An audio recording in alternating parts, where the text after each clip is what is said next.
Une mission CARICOM Canada était dans nos murs avec un agenda assez chargé. Il devait rencontrer à peu près tous les personnes importantes, que ce soit dans le domaine politique, économique, le secteur privé et même le secteur religieux, les personnalités politiques. On sait que hier, ils ont rencontré entre autres le Premier ministre Ariel Henry. Nous avons aujourd'hui une autre personnalité qui a rencontré cette commission. Il s'agit de M. Clarence Renoy, coordonnateur général du Parti UNIR. Bonsoir Clarence Renoy. Bonsoir Serge, je suis content d'être avec vous et avec vos téléspectateurs et téléspectatrices. Oui, malheureusement ça se passe par visioconférence aujourd'hui et non en présentiel, comme on dit dans le langage moderne. Voilà. Bon, Clarence, j'imagine que vous aviez une idée de ce que serait cette mission avant d'avoir rencontré ses membres. Maintenant que vous les avez rencontrés, en fait, est-ce que cette impression première a changé ou est-ce qu'elle s'est confirmée et quelle est-elle? Alors, elle s'est confirmée, si vous voulez, parce que la mission était une mission un petit peu marathon, j'allais dire, une délégation qui est arrivée en mi-journée, lundi, qui a rencontré les officiels du gouvernement, le Premier ministre, le HCT, etc., et des membres du gouvernement, j'imagine, et ensuite qui devait rencontrer, vous l'avez mentionné dans votre introduction, c'est tout le personnel politique, économique, secteur de droits humains, société civile, université, secteur religieux. C'était donc une demi-journée de marathon pour les membres de la délégation conduite par le Premier ministre de la Jamaïque. Ça ne pouvait être qu'une mission de consultation et d'information. En fait, c'est ce qu'a été cette mission qui a été conduite sous l'œil, je dirais, du Canada, qui avait délégué quelqu'un, effectivement, pour suivre les conversations que les membres de cette délégation de la CARICOM ont tenues à Port-au-Prince pendant cette demi-journée. Oui, donc vous avez résumé cela en consultation et information. Est-ce que cela veut dire qu'aucune décision n'a été prise? Il n'est rien sorti de concret? Vous avez très bien compris, Serge. Ça ne pouvait être que ça. Elle était consultative et elle était informative parce que le Premier ministre de la Jamaïque ainsi que les membres de la délégation, il y avait son ministre des Affaires étrangères qui était là, il y avait aussi 2 délégués de ministres des Bahamas qui étaient présents, ont pris note des différentes interventions qui ont été faites par les interlocuteurs et ils ont posé des questions aussi. Et je dois vous faire part de cette considération faite par le Premier ministre Holness de la Jamaïque qui a dit le fait qu'il soit venu lui-même lui a permis de glaner beaucoup plus d'informations, de comprendre, d'avoir une meilleure compréhension aussi de la situation d'Haïti que tout ce qu'il pouvait lire dans les journaux. Là, il a rencontré différentes personnalités avec des visions différentes, avec des points de vue différents, avec des positions aussi différentes sur la crise. Donc, ce qui lui a permis d'avoir beaucoup d'informations. Il a pris note des différentes déclarations, il est reparti, mais aussi avec ceci comme promesse de rencontrer à nouveau les Haïtiens, nos voisins, a-t-il dit, parce que les membres de la CARICOM sont prêts à aider Haïti à sortir de cette impasse politique qui est une trop longue impasse. Mmh. Bon, très bien. Vous avez dit, en effet, oui, visite rapide, extrêmement dense, mais finalement, dans quel but? Parce que quand on regarde l'échiquier global, il y a d'un côté, il y a l'ONU en chapeau, il y a l'OEA qui, quand même, pèse son poids, et puis il y a la petite CARICOM. Qu'est-ce que la petite CARICOM peut faire pour nous, concrètement? Concrètement, qu'est-ce qu'on peut attendre d'eux? Alors, ce que je dirais dans une figure de style, c'est que Haïti est aujourd'hui peut-être vu comme ça, considéré comme un ballon qui se passe de main en main. Oui. Effectivement, les États-Unis passent à l'ONU, l'ONU passe à la CARICOM. Est-ce que ça reviendra aux Nations Unies? Je n'en sais rien. Mais il se trouve qu'effectivement, d'instance internationale à instance régionale et hémisphérique, on n'arrive pas encore à trouver le bon cadrage pour résoudre le problème haïtien. Mais il y a une raison à cela, Serge. Je dirais deux raisons principales. Ce sont des raisons, selon ma compréhension, évidemment. Il y a le fait que la crise est très complexe, la crise haïtienne.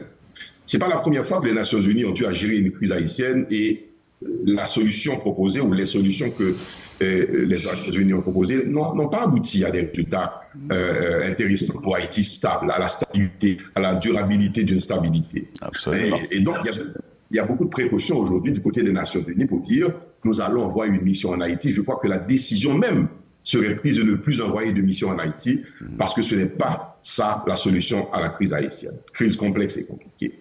Maintenant, l'OEA, qu'est-ce que l'OEA peut faire? L'OEA aussi a beaucoup joué dans les crises haïtiennes. Ouais. Et vous savez, l'OEA n'a pas bonne presse en Haïti. Je dirais, presse auprès de l'opinion publique en Haïti. Par rapport à plusieurs interventions, parfois très mal jugées par les Haïtiens. J'ai un souvenir très vivant des années 90, etc. Passons. Maintenant, il y a la CARICOM.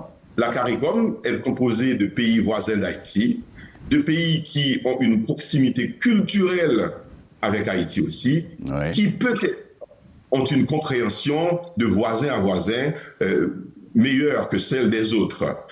Et de toutes les manières, ça c'est la première explication que je donne, donc la CARICOM serait un aboutissement pour voir est-ce que la CARICOM, les Haïtiens ne se sentiraient pas plus proches de la CARICOM qui pourrait apporter une solution à ce problème.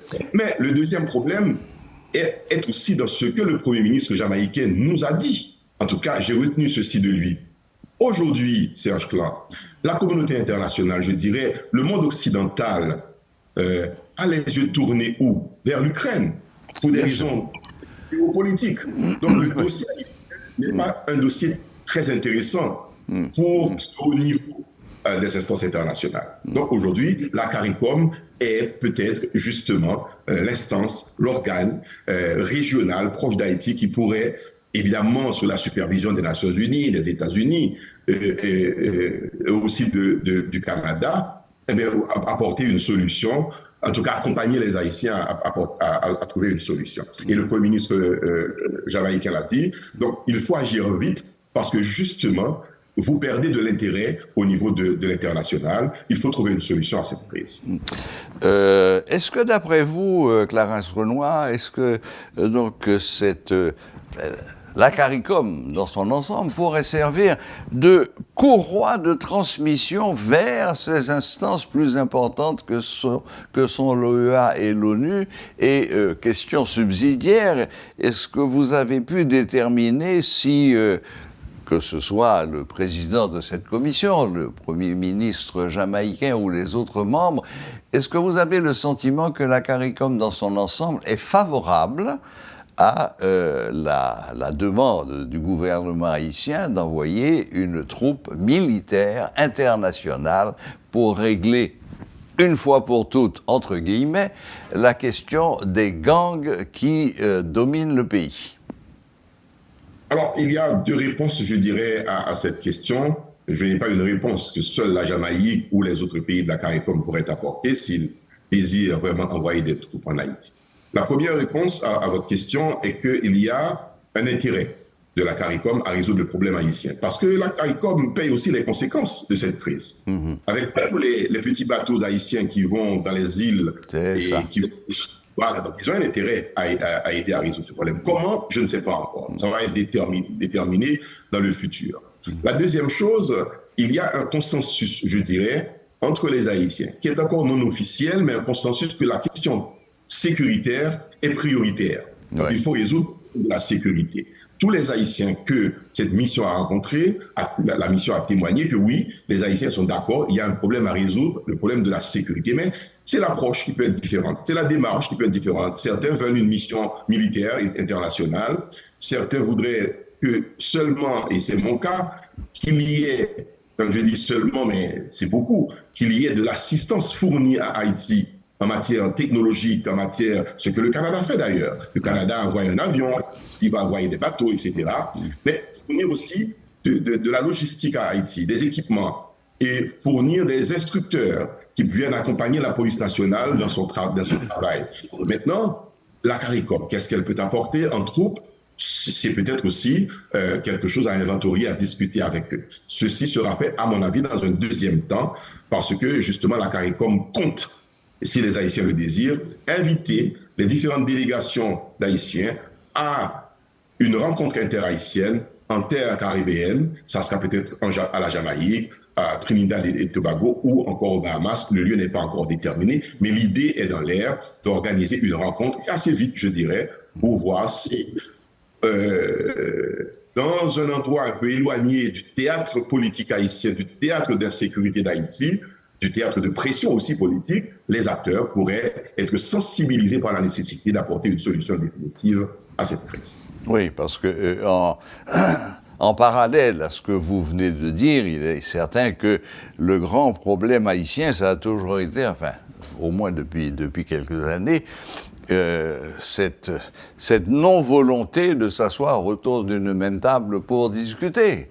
Alors, est-ce que l'intérêt que la CARICOM nous porte et cette invitation à laquelle vous venez de faire allusion, de se retrouver dans un autre contexte géographique, est-ce que cela pourrait favoriser, enfin, ai-je envie de dire, enfin un dialogue interhaïtien? Je vais être prudent sur cette question et de ma réponse parce que il y a eu des tentatives dans le passé. Oui. Et les crises, nous, on en a connu beaucoup. Et il y a eu des tentatives dans le passé de réunir les Haïtiens à l'extérieur, ça n'avait pas marché. Est-ce que cette possibilité existe aujourd'hui qu'une rencontre étrangère puisse amener des résultats? Eh bien, il faut peut-être l'espérer et le souhaiter. En tout cas, c'est le souhait. Nous, à UNIR, nous avons toujours souhaité que les Haïtiens puissent se rencontrer. Oui, absolument. Et puissent se parler sans complexe, sans discrimination, sans exclusive et sans exclusion non plus. Parce que c'est important. Il faut nous décomplexer des problèmes de dire, bon, un tel c'est ma côte, un tel c'est la Valace, un tel c'est PHT, qu'on ne va pas parler avec. Non. Je crois que nous devons dépasser ces petites haïtianeries, je dirais, pour montrer de la grandeur d'âme et du dépassement de soi, comme nos hommes politiques aiment bien à le dire. Maintenant, il y a peut-être, oui, un espoir que ça peut être fait. Et ça m'a marqué. Ça m'a un peu embarrassé, un tantinet, mais c'était marquant quand même. Que tout ce monde était réuni à Montana pour rencontrer, à l'appel de la CARICOM, pour rencontrer le Premier ministre de la Jamaïque. Et là, je peux vous dire que les invitations ont été lancées vraiment à la dernière minute. Et j'ai vu, il y avait beaucoup de bonne volonté, beaucoup de bonne foi de la part des gens qui se sont précipités pour aller répondre à cette invitation. Évidemment, ça aurait été entre nous, ça aurait été plus intéressant encore que nous puissions nous réunir nous-mêmes, conscients de la situation.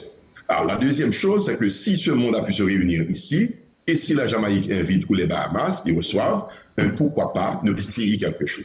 Cela demandera, à mon sens, qu'il y ait une préparation qui soit faite en Haïti aussi entre les acteurs, parce que aller dans une négociation à l'extérieur d'Haïti, et pour revenir bredouille, sans un accord, ça aurait été un mouvement vraiment. Mais écoutez, ce que j'ai envie de retenir de ce point de vue que vous nous donnez sur cette visite de cette mission CARICOM Canada, c'est que apparemment des deux côtés il y avait de la bonne volonté, la volonté de bien faire. Il y a eu des marques d'intérêt parce que ils n'étaient pas obligés de venir non plus. Hein. Ils auraient très bien pu rester chez eux et faire, comme nous le faisons là maintenant, de la visioconférence. Non, ils ont pris leurs valises, ils sont venus sur place. Ils ont rencontré dans un marathon incroyable à peu près tout ce qui pouvait être rencontré. Les gens ont répondu à cette invitation.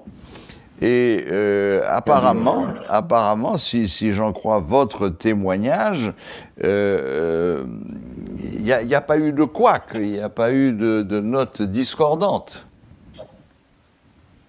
Il y aurait pu en avoir, mais il n'y en a pas eu parce que les Haïtiens sont, à mon avis, ils sont dans un moment de début de conscience que cette crise a trop duré. Okay. Et ce qu'il faut peut-être espérer aussi, qu'il n'y ait pas de raidissement de la part des acteurs, pour dire, écoutez, j'ai un accord, mon accord est parfait, il est complet, il est suffisant, on n'a pas besoin d'autre accord. Non, on a besoin d'un accord consensuel très large entre les Haïtiens, qui puisse rassurer tout le monde et qui puisse non seulement résoudre le problème prioritaire de l'insécurité pour ramener la sécurité dans le pays, parce que de la sécurité dépendent beaucoup d'autres choses, l'économie, le social et les élections, qui sont indispensables pour renouveler le personnel politique, pour remettre les institutions démocratiques en place. Donc, il faut ce préalable sécuritaire. Donc, à partir de ce moment, je crois que cette prise de conscience, si elle mord, si elle tient bien, si les Haïtiens veulent bien, eh bien, ça va conduire à des concessions qui doivent être faites de part et d'autre pour qu'il y ait un accord qui puisse tenir la route sur le reste de la transition, déboucher sur des élections acceptables et aussi déboucher sur ce que je souhaite profondément pour mon pays, c'est la stabilité politique, mais une stabilité durable. Voilà, c'était M. Clarence Renoy, coordonnateur général du parti UNIR, qui a rencontré donc à son tour les membres de cette mission CARICOM Canada et qui nous faisait part de son sentiment sur cette mission qui a duré donc pas tout à fait 2 jours en Haïti.